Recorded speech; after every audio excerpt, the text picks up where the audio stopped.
بھی راہ پر چلتے، اوروں کو پر بھی راہ پر لاتے، لیکن افسوس آج امت کا نوجوان اپنی جوانی کے نشے میں بھول گیا کہ ایک وقت تھا جب ہم ماں کے پیٹ میں تھے، ماں کے پیٹ سے پہلے باپ کے سر میں تھے، جس کو اللہ کا قرآن ہمیں بتلاتا۔ آج آپ ڈاکٹر سے پوچھیں، پروفیسر سے پوچھیں، انجینئر سے پوچھیں، اسلامی اسکالر سے پوچھیں، عالم ربانی سے پوچھیں، فقیہ سے پوچھیں، مفسرین سے پوچھیں، محدثین سے پوچھیں، آیات اور روایات کو خوب غور سے پڑھیں اور پھر اندازہ کریں کہ رب ذوالجلال نے حضرت انسان کی کیسی تخلیق فرمائی ہے۔ اے نوجوانوں، اپنی جوانی پر ناز کرنے والوں، اے مسلمان بہنوں، اپنی جوانی اور حسن پر ناز کرنے والیوں، ذرا سوچو تو صحیح ہم کہاں ہیں اور کیا سوچ رہے ہیں۔ ایک وقت آئے گا کہ ہم دنیا سے چلے جائیں گے، اپنی تخلیق پر غور کرو۔ اللہ کا قرآن کہتا کہ ایک وقت ہم پر ایسا گزرا کہ ہم قابل ذکر چیز نہ تھے۔ هل اتى على الانسان حين من الدهر لم يكن شيئا مذكورا۔ اللہ کا قرآن کہتا ایک وقت ہم پر ایسا گزرا کہ ہم ذکر کرنے کے قابل بھی نہیں تھے۔ ارے منی کا ناپاک قطرہ تھے، ناپاک قطرہ، وہ منی جس کا نام لینا کوئی گوارا نہیں کرتا، اس منی کے ناپاک قطرے پر اللہ نے کرم فرمایا، باپ کے صلب سے ماں کے رحم میں آیا۔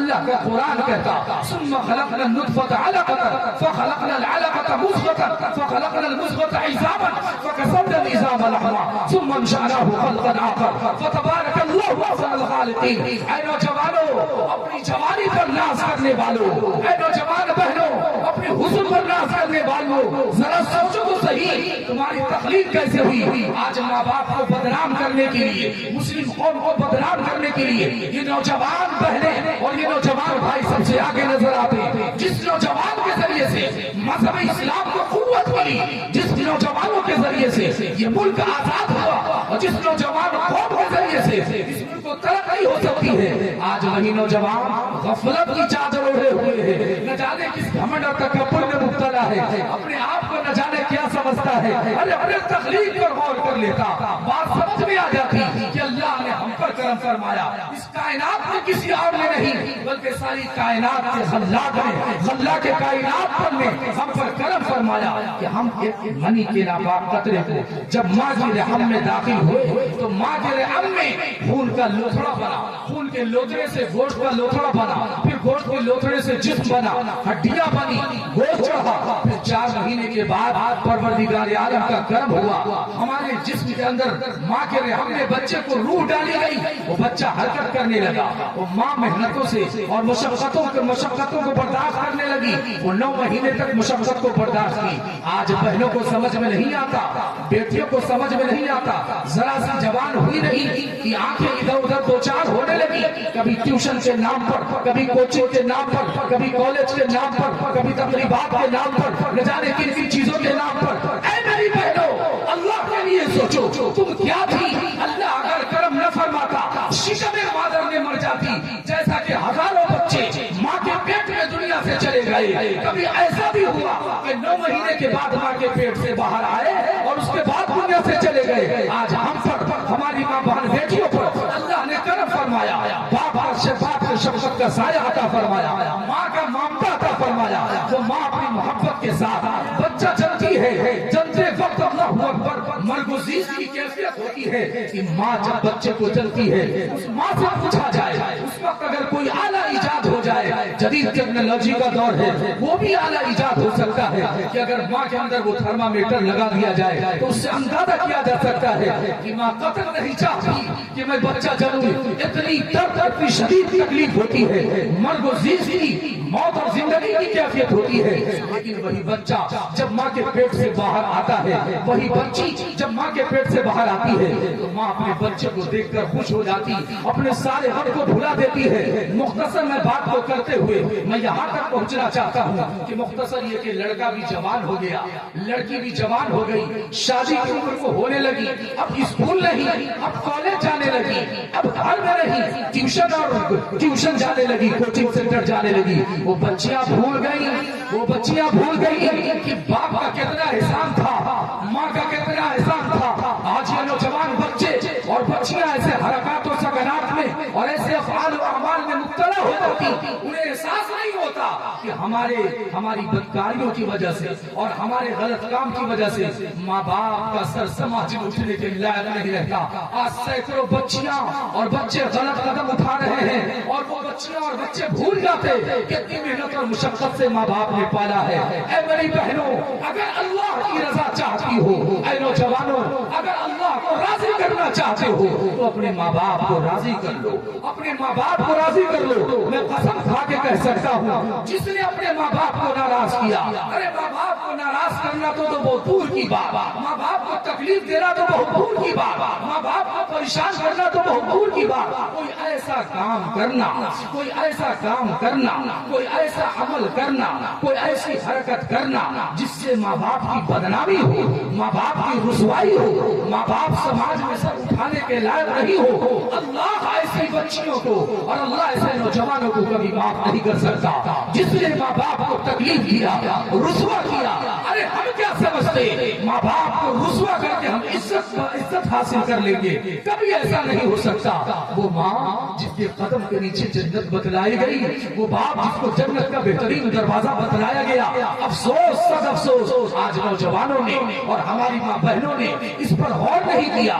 گھر میں ماں باپ موجود, پھر بھی ماں باپ کو چھوڑ کر کے بوائے فرینڈ اور گرل فرینڈ اور اسی طریقے سے دوست باپ کے پاس وقت کو گزارا کرتے. مختصر یہ کہ میرے پیاروں, اب بھی وقت ہے اللہ کے لیے, سمجھ جائیے, ملکی حالات کو دیکھیے, علاقائی حالات کو دیکھیے اور دین کے تقاضے کو سمجھیے. اے نوجوانوں, میں آپ سے خاص طور سے کہوں گا, اللہ اللہ آپ کے اوپر دوہری ذمہ داری ہے. یہ کیا موبائل کے پیچھے پڑے ہو؟ اے اللہ نے آپ کو جوانی دی ہے, ایک وقت آئے گا اس جوانی کا اور اس صحت کا حساب پروردگار عالم مانگے گا. اس وقت کیا بنے گا؟ آج ہمارے سجدوں سے مسجد ویران ہے, ہمارے قدم مسجد کی طرف نہیں اٹھتے, ہم اللہ کے گھر کو آباد نہیں کرتے. ہم کیا سمجھتے ہیں مسجدوں کو ویران کر کے ہم آباد ہو جائیں گے؟ قسم رب ذوالجلال کی, کبھی ہم آباد نہیں ہو سکتے. جب اللہ کا گھر آباد نہیں, ویران ہے, تو ہمارا دل اور ہمارا گھر کیسے آباد ہو سکتا ہے؟ اس لیے میں آپ سے چلتے چلاتے ایک گزارش کروں گا اللہ کے لیے, مسجدوں کو آباد کیجیے اور اپنی ذمہ داریوں کا احساس کیجیے. آپ کے گاؤں میں مکتب ہے, آپ کے گاؤں میں مدرسہ ہے, آپ کے گاؤں میں مسجد ہے, آپ کے پاس بہنیں ہیں, آپ کے پاس پڑوسی ہیں, ان تمام کا خیال کیجیے, اپنے وقت کو قیمتی بنائیے. اللہ کا قرآن کہتا, اور جھجوڑ جو میں بات کو طول دیتے ہوئے, بات کو طول نہ دیتے ہوئے قرآن کی آیت کی طرف آتا ہوں اور ترجمہ کر کے مختصر میں اپنی جگہ لیتا ہوں. اللہ کا قرآن کہتا ہے, اے ایمان والو, اللہ سے ڈرو اور دیکھو ہر ایک آئندہ کل کے لیے کیا تیاری کی, آئندہ کل کے لیے کیا تیاری کی ہے, قبر کے لیے کیا تیاری کی ہے, موت کے لیے کیا تیاری کی ہے. اے لوگوں, جب موت کا فرشتہ آئے گا پھر کچھ کام آنے والا نہیں ہے, مرد ہو یا عورتیں, ہر ایک کے پاس فرشتہ آنے والا ہے. یہ جبہ اور دستار, یہ جنس اور پیر, یہ خوبصورتی اور میک اپ, یہ جوانی اور باڈی, کچھ کام آنے والی نہیں. اسی طریقے سے ہماری ماں بہنوں کے لباس, ملبوسات اور زیورات کچھ کام آنے والے نہیں. یہ سب موت کے بعد ختم اور فنا ہو جائیں گے. ہماری بہنوں کے جسم سے لباس کو اتار دیا جائے گا. وہ زیورات جو زبردستی خریدے گئے تھے شوہروں پر دباؤ ڈال کر کے, وہ زیورات کان سے اور ناک سے اتار لیے جائیں گے اور سفید لباس میں قبر میں ڈال دیا جائے گا.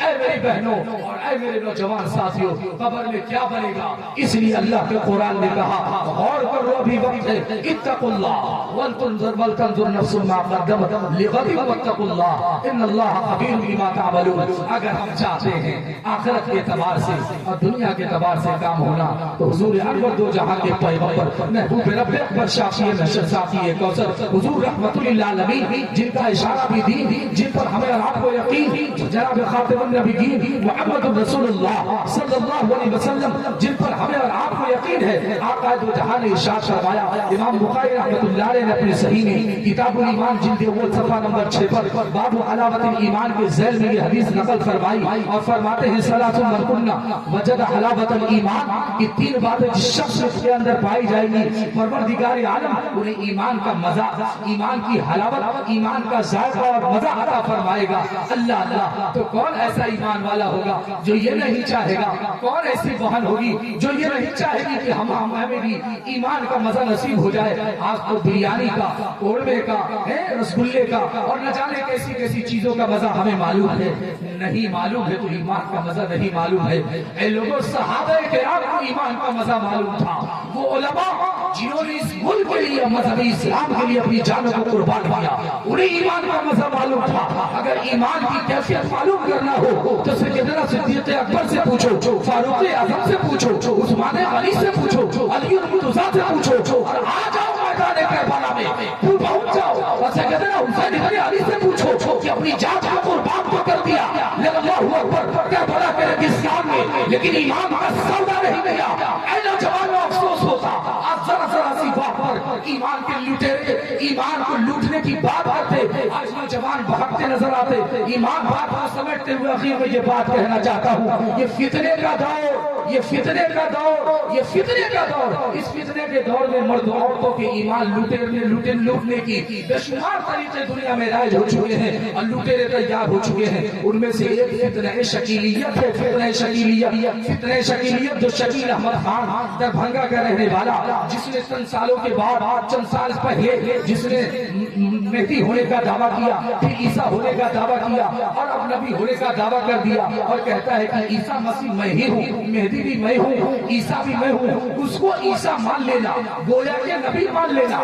نبی مان لینے کا مطلب غیر نبی کو نبی مان لینا. تو غیر نبی کو نبی مان لینا یہ کفر ہے. جو شخص اس ملعون کو مہدی مانے یا عیسیٰ مانے وہ اسلام سے خارج ہو جاتا. آج یہ محنتیں چل رہی ہیں، اس لیے میرے پیاروں اپنی ایمان کی قدر کیجئے. تو جس طریقے سے عقیدہ توحید ضروری، عقیدہ رسالت ضروری، عقیدہ آخرت ضروری، ختم نبوت پر یقین ضروری، اسی طریقے سے ہم معاشرے میں بہتر طور پر زندگی گزاریں.